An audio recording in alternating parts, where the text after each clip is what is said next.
The PL Show is brought to you by Kel Chaco, Kel 360, and Kel Kids Toothpaste.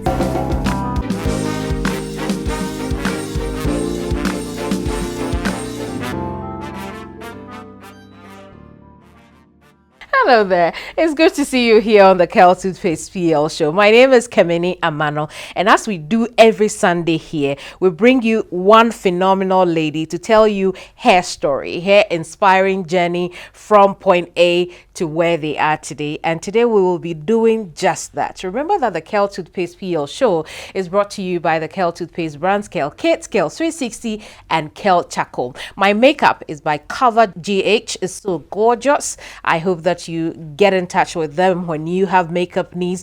But how about I let in the woman who's making waves in real estate here in Ghana. Help me welcome Hanna Atiase. She's CEO of eWells Realty and Consultancy. Yay! I love it. How are you? Very well, thank you. You are so gorgeous. Thank you. You too. Oh, thank you. You're so modest. She says you too.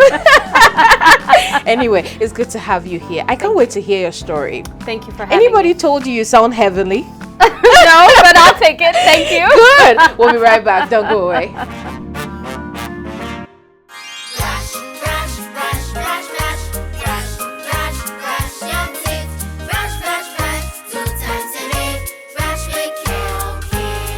Hello, my friends. My name is Kel Kids Toothpaste. Wow. I was made to be gentle on your gum, but protected. I will protect your teeth from cavity, make your teeth whiter, stronger, keep your mouth fresh all day. And best of all, I'm strawberry flavored. So put on a smile and try me. That's amazing. Just try me. That's my job. If you say so, jump on my brush. Makes your teeth stronger, chicky whiter, chicky stronger. Yay! You did it! I'm glad you like your new toothpaste. Don't forget to brush both day and night. Kel Kids. Happy smile.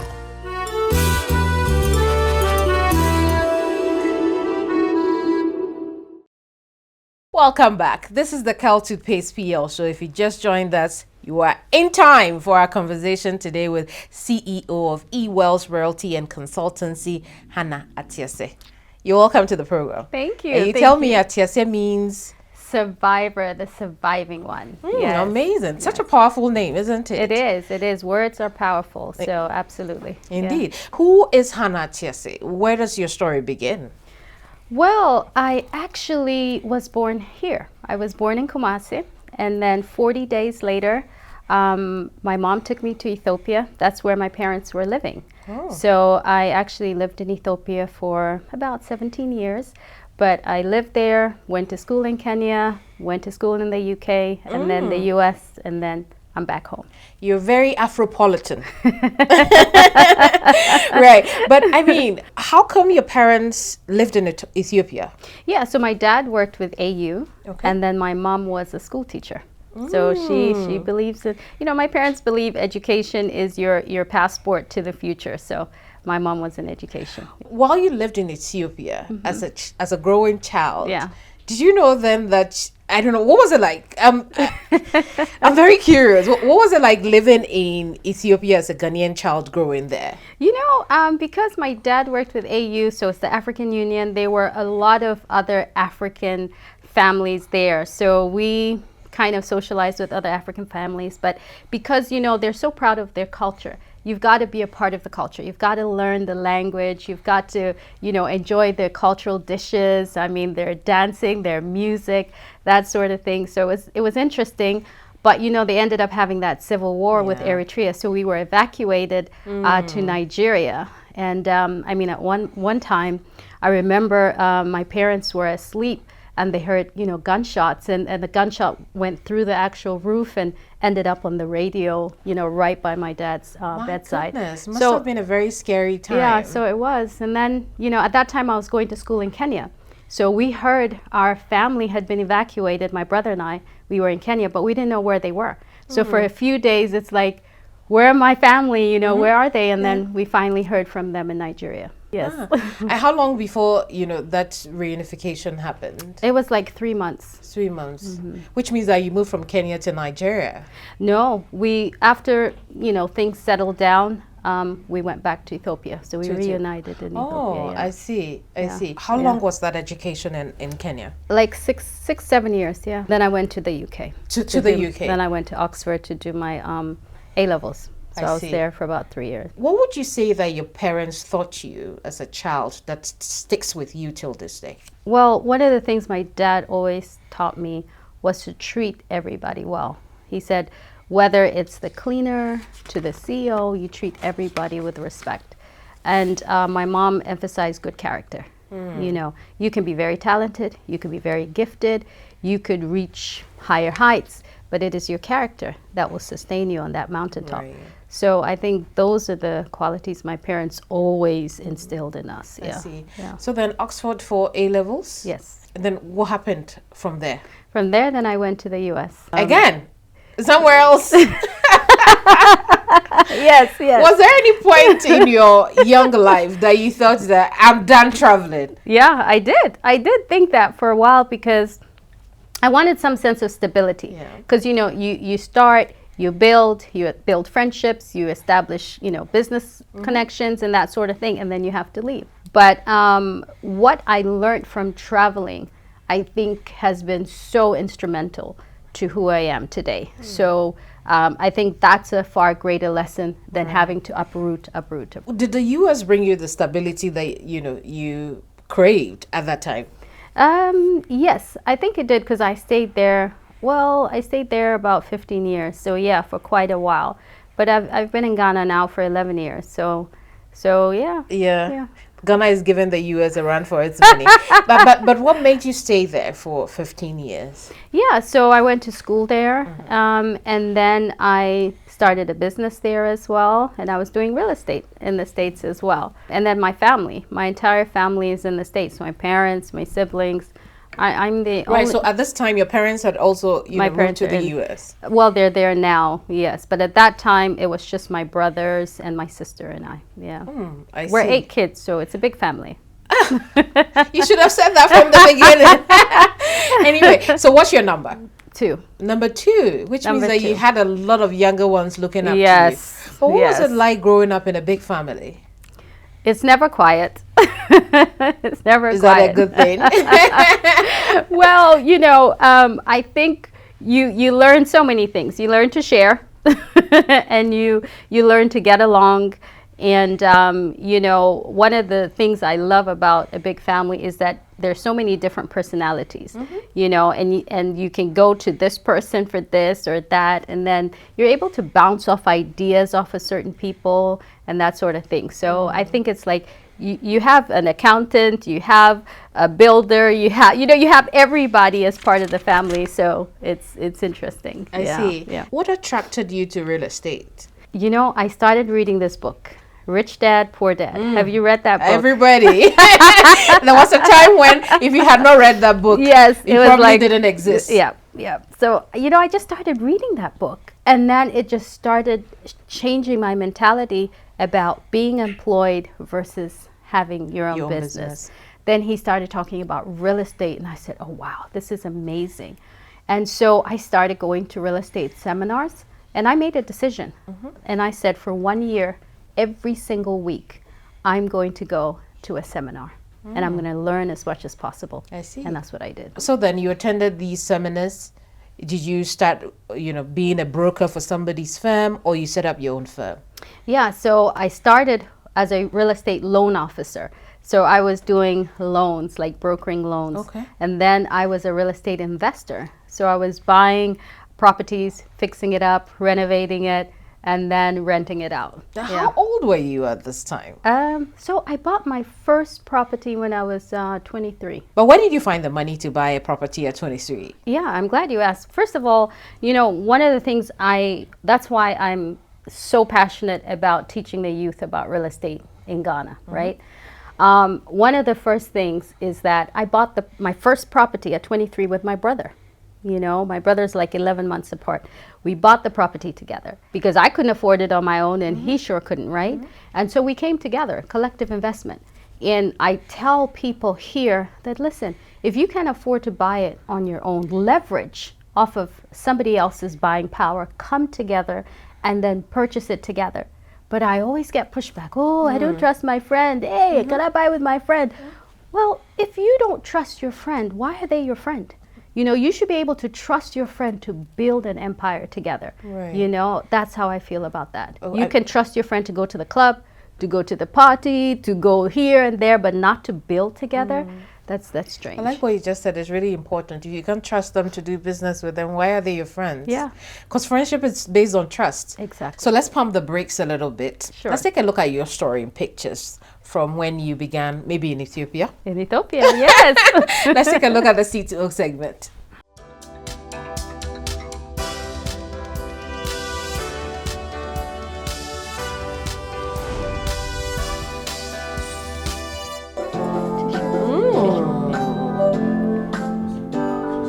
And you're showing us the kente. But was that Ethiopia? All this is Ethiopia, yes. That's your mom. My mom, She's yeah. so beautiful. Oh, thank you. And that's you. This is Ghana, yeah. Okay.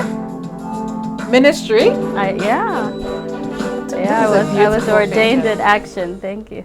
So you're ordained now? I am. Oh, I we'll have a talk church. about that. You have a church? I do. All right. The C2O segment is brought to you by the Kel Kids toothpaste brand. If you're looking for something suitable for your children to use in brushing their teeth, trust the strawberry flavored Kel toothpaste is very good for children between the ages of 2 and 6 years old. They will keep their breath fresh both during the day and at night.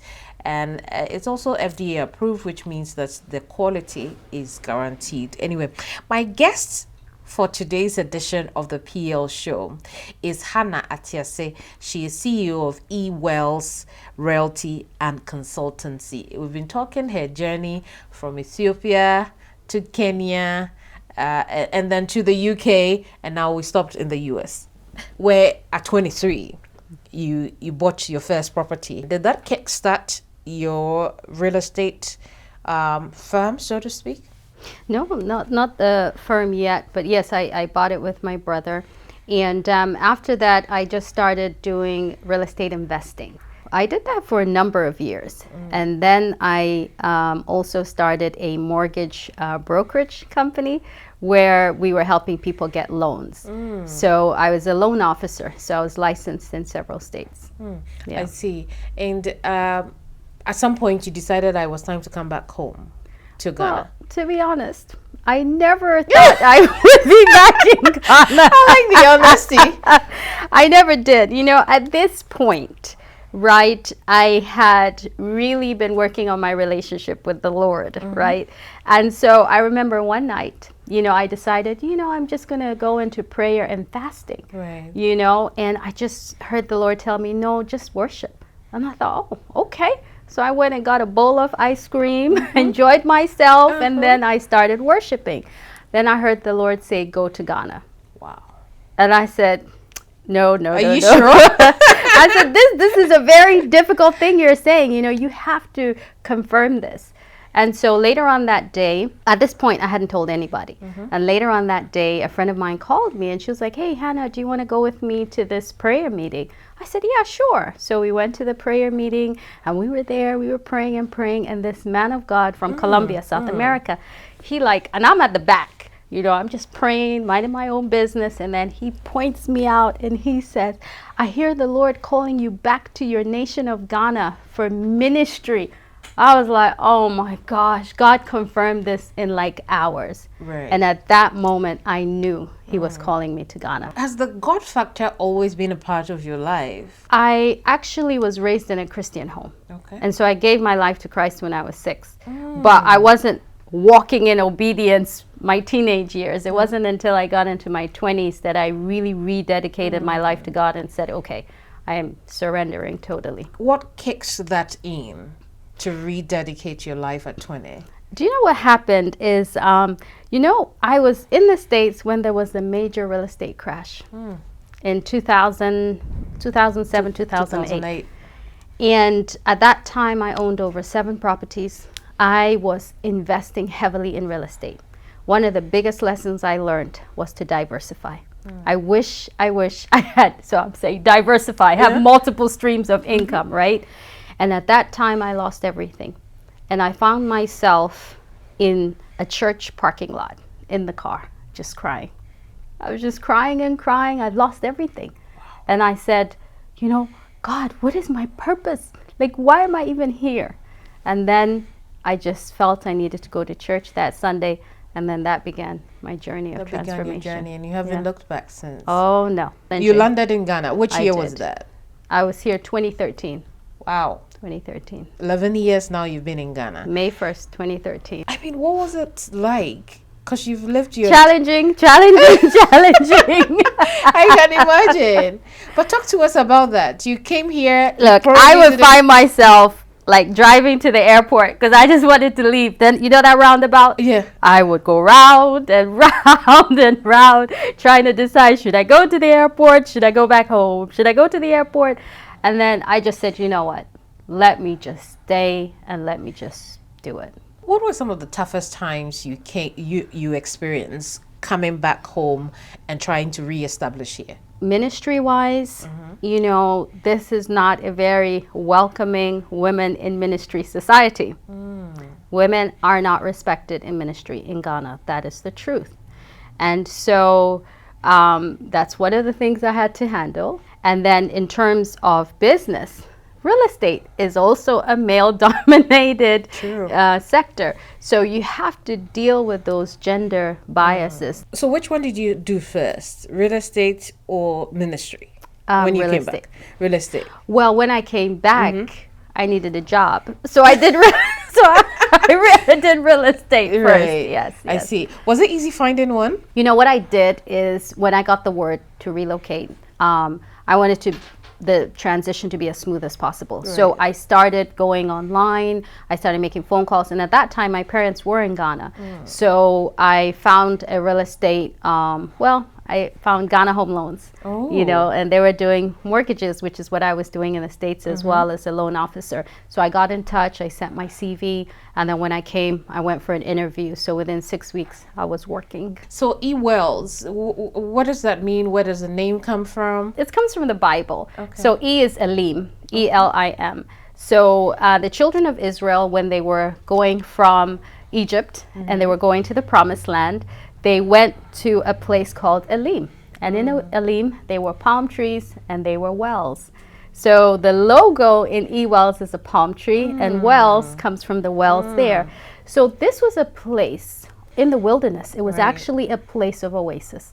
It is where the children of Israel were able to be refreshed from the wells and then get from the palm tree. So your home is a place that, despite the adversities around, you come home, it's your oasis, it's where you're refreshed, renewed, rejuvenated, and you can come back into the world after that. So thoughtful. So that's where it came from. So, I mean, what services do you offer now at E-Wells? Yeah, so E-Wells Realty and Consultancy. We also have E-Wells Homes.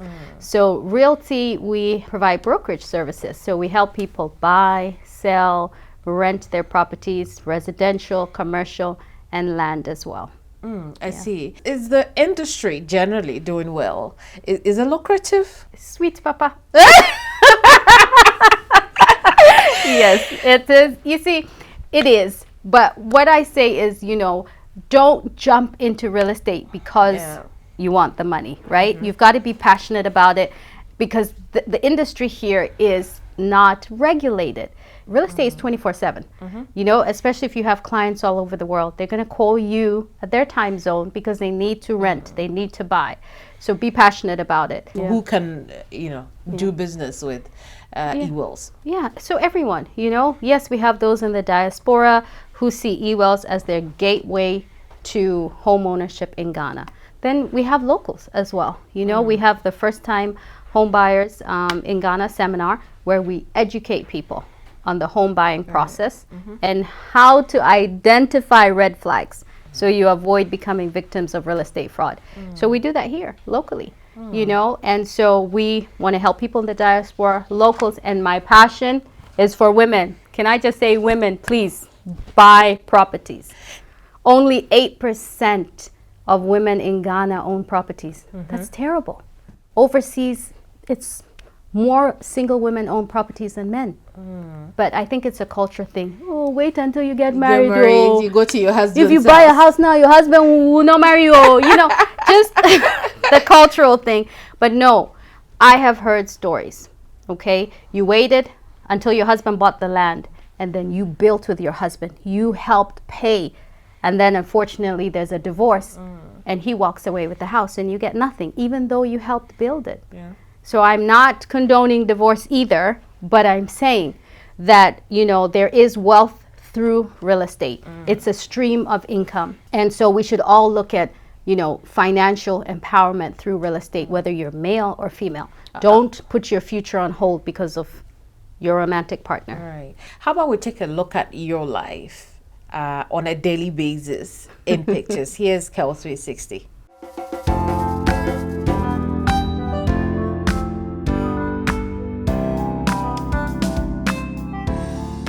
Meet Hanna Atiase, the dynamic CEO of eWells Realty and Consultancy and co-founder of GAREB, the Ghana Association of Real Estate Brokers. With a passion for connecting people, Hanna provides invaluable advisory services for homeowners, investors and developers, especially those in the diaspora looking for real estate opportunities in Ghana. Her expertise is vast, covering everything from mortgage finance and sales to marketing, leasing, and investment. This impressive range of knowledge has established her as a trusted voice in the industry. Hanna's dedication hasn't gone unnoticed. She's earned multiple accolades, including the prestigious title of Most Respected CEO in Real Estate in 2020 and the overall African Woman Achiever in Real Estate at the African Women Awards in 2023. Hanna Atiase, a true pioneer, empowering others and shaping the future of real estate in Ghana. Madam Hanna is somebody that gives you a lot of opportunities to express yourself. And for me as a creative person, I didn't know about very this. important. It's very open to ideas, to suggestions. So honestly, it makes me express myself as much as, you know, I can. So what we say is that, firstly, please find time to rest. We are solidly behind you. They really know You're you. doing a great job, and we pray that the Almighty God will keep encouraging you, empowering you, inspiring Amen. you to come up with new ideas, new innovations to, you know, disrupt the real estate industry. Madam Hanna is an inspiration to me. I always see her as my role model. She doesn't know this, but then I watch her from afar with everything she does. I love you so much, Madam Hanna. I love you so much, boss. And may God bless you Amen. continuously for your kind heart, your generosity. Much love from Rachel. Oh, I love Oh, thanks, guys. I had no idea. it. I don't even have to ask anymore, you know, how you feel about hearing your stuff. Say those things about you. Oh, it's wonderful. I feel touched. I'm honored. You know, I believe that everybody who is part of the company was handpicked by God. And so it's not just a job, it's an assignment. Right. And we just want to make sure we fulfill that. So And I'm Palmer honored. says something there, you know, about how you treat them. And I think that also plays a trick. How you treat your stuff is how they respond to the work environment. So good job. Thank you. Right? Thank you. Thank you so much. 360 is brought to you by the Kel 360 toothpaste brand. If you're looking for something suitable for the entire family that will keep your breath fresh throughout the day, try the minty flavored Kel 360 toothpaste. It will help you with everything that you need as far as your oral hygiene is concerned. Remember that it's FDA approved, which means that you can rely on its quality. Anti-cavity, gum protection, brighter teeth, and fresh breath. I want fat missy way. Me pacho bantama. Matiase.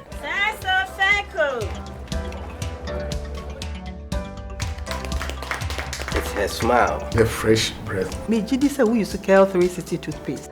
Some kind. Kel 360 toothpaste. Gaskia, Kel 360 toothpaste. It's a gum protector. Onim jom kasan. Ile ko saying. Kel 360 did the work. It's cool mint. Gives me fresh breath and your confidence booster.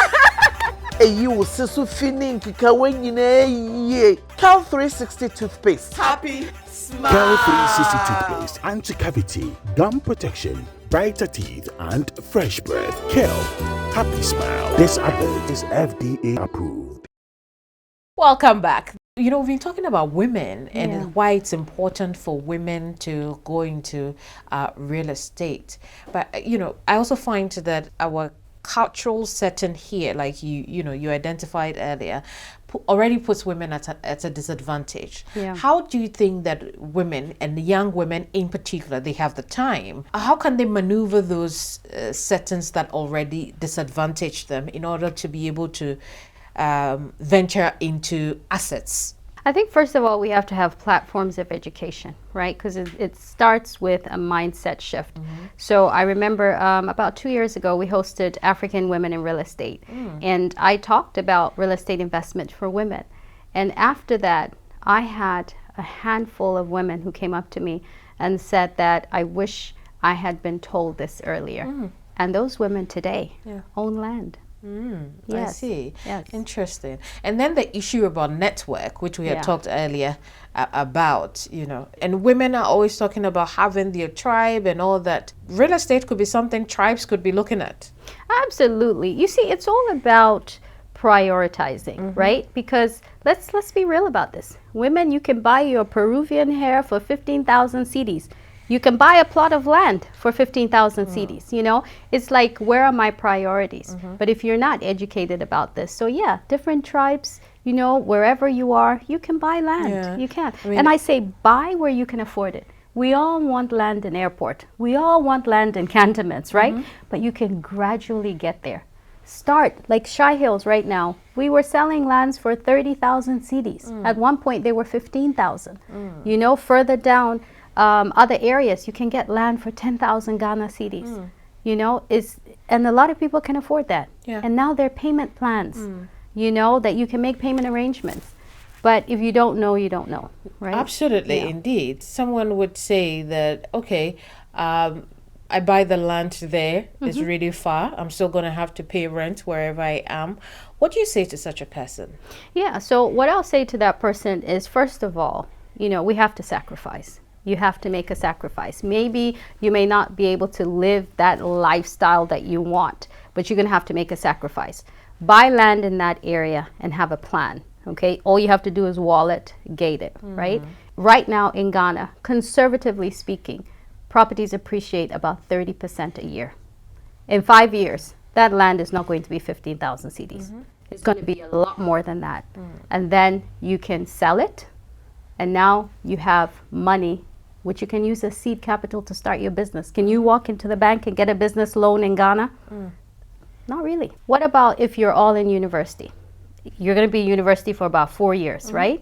So buy land, and typically you should try and hold it for about 5 years. Why don't you buy with your friends? If 5 of you come together and you put 2,000 cedis, you buy that plot of land, have your, you know, your agreement.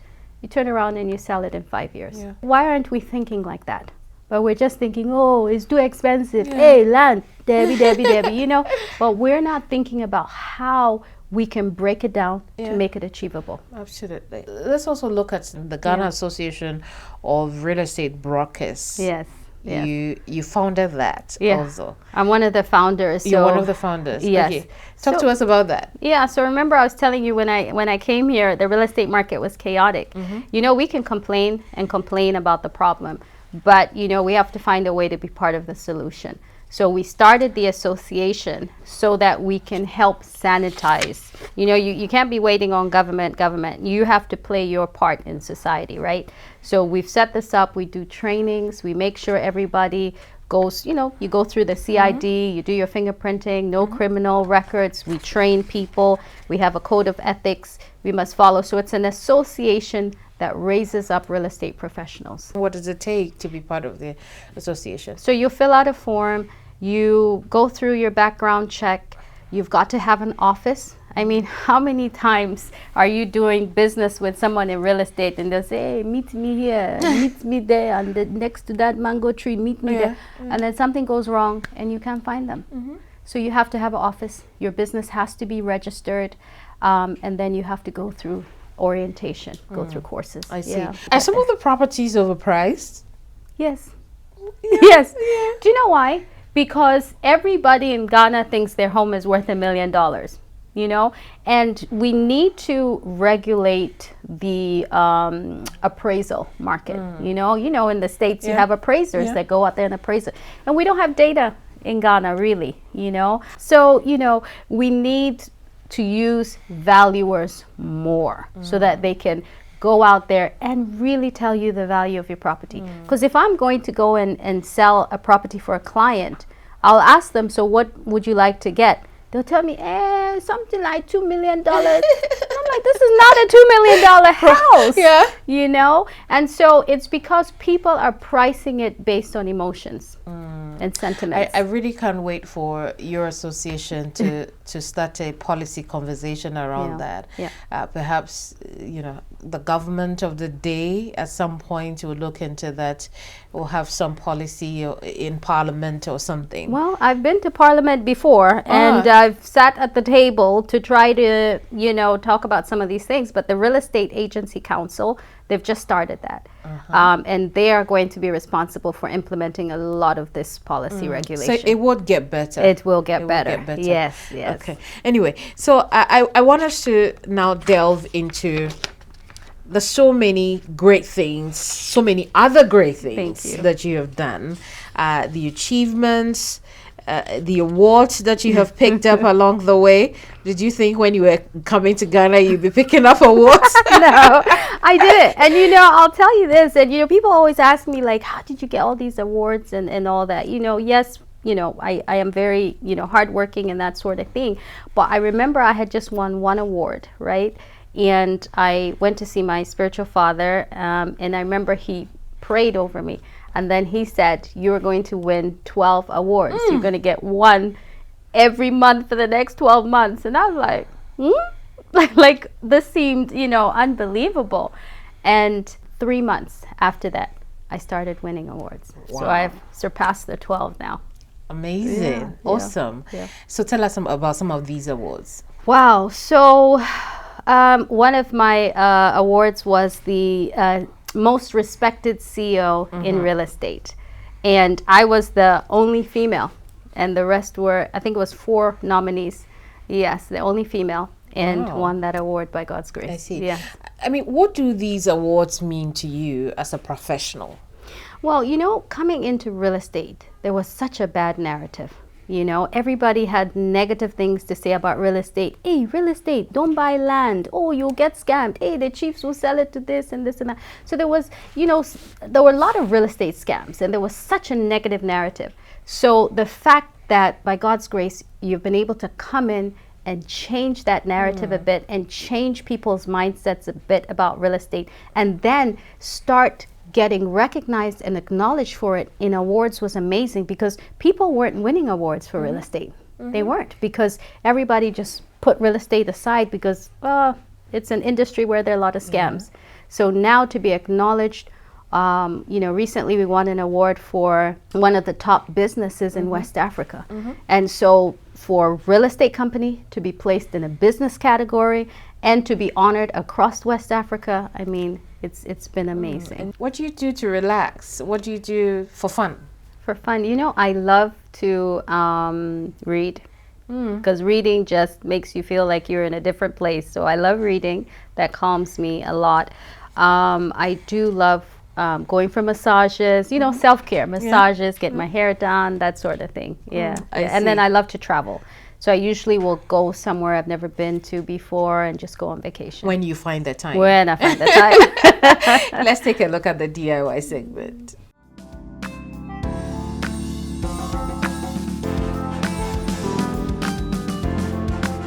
Hi, I'm currently at my office. Unfortunately, the lights have gone off. So I don't want to bother anybody, and sometimes I'm working late, no one's around, so I want to make sure I'm able to turn the lights on in the office. So watch me as I do this. Okay, just want to make sure. Yep, and we got enough fuel in there. Fantastic. Turn the key on, press the button, and you'll see in a few seconds. Voila!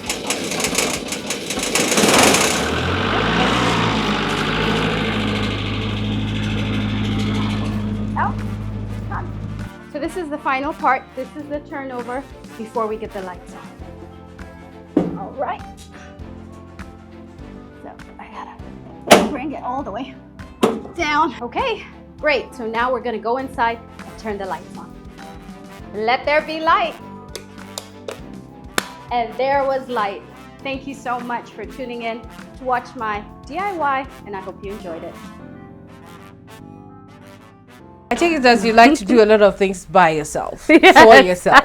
Yes, you don't have to rely on anybody. Yeah, It's important. Yeah. So as we wind down on our conversation, which has been educational and inspiring at the same time, I want us to talk about what you've got for first-time home buyers.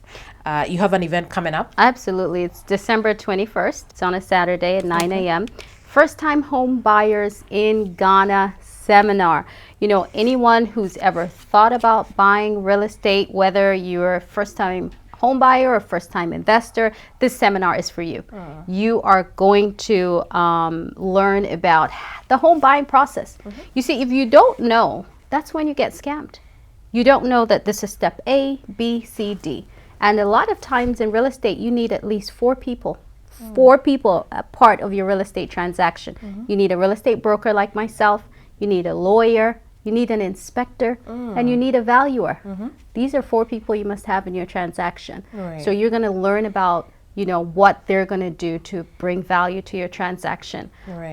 And the theme this year is real estate financing options. People don't know that there are several options. And you say this year, which means that you've been having it, we have frequent? it every year. Every year? Yes. I yes. see. Where is it happening this year? It's happening at Ewells Realty at the main forecourt. Okay, Yeah. I So see. 9 a.m. and we start on time. I will start at 9 a.m. If there's one person, we will still start at 9 a.m. So you can register on our website, which is fthbghana.com, and also on eventbrite.com. I see. Is this a paid for event? It's free. Okay. People like free things. This is free networking, free information. You see, this free information will save you money, you know, along the road. 70% of court cases are land related in Ghana. 70%. I see. What does the future look like for Ewells? The future is bright. The future is bright. We're excited about the future. And definitely looking forward to empower more people through real estate. I mean, my passion is to see people build generational wealth through real estate, one house at a time. So for that young girl who's seen this episode, heard your story, is super inspired, what do you have to say to that person? Do you have a mentorship program for young girls? Talk to us about that. Absolutely. So we have internship programs. We had the mentorship. I was just part of the Bolloré mentorship program. But right now we have internships. We have interns working for us, people from NSP, National Service Personnel, working for us. And so I would say the first step is to get in touch with us, be a part of the internship program, and then we'll help you on your journey to homeownership. Sounds good. And we wish you the very best. Thank you. And Merry Christmas too. Merry Christmas to you. Anyway, just before we let you go, we have this package here from our sponsors. Wow. We've got our very beautiful mug here. It's a PL show mug. You can keep it in your office. I will. And I love your sponsors. Thank you. We're happy that you're here. Thank Please take it home. I will.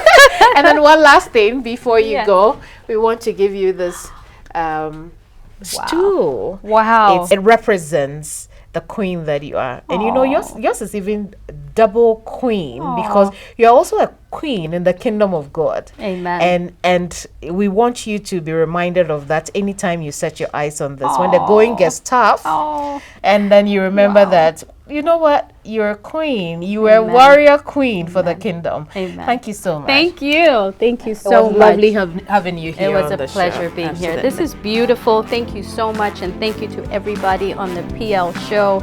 I'm so excited and all these lovely gifts. I would love to be coming back every week to get more gifts. Thank you so much. And we'll be here to host you. Thank you. If you just joined us, I'm afraid you missed the program. There's always a playback on YouTube. This is the PL show. My guest has been the very lovely and brilliant woman of God, Hanna Atiase. She is CEO of E Wells Realty and Consultancy. Get in touch with her for all your real estate needs. My name is Keminni Amanor. The Kel Toothpaste PL show is brought to you by the Kel Toothpaste brands, Kel Kids, Kel 360, and Kel Charcoal. I will see you same time next week. Bye-bye.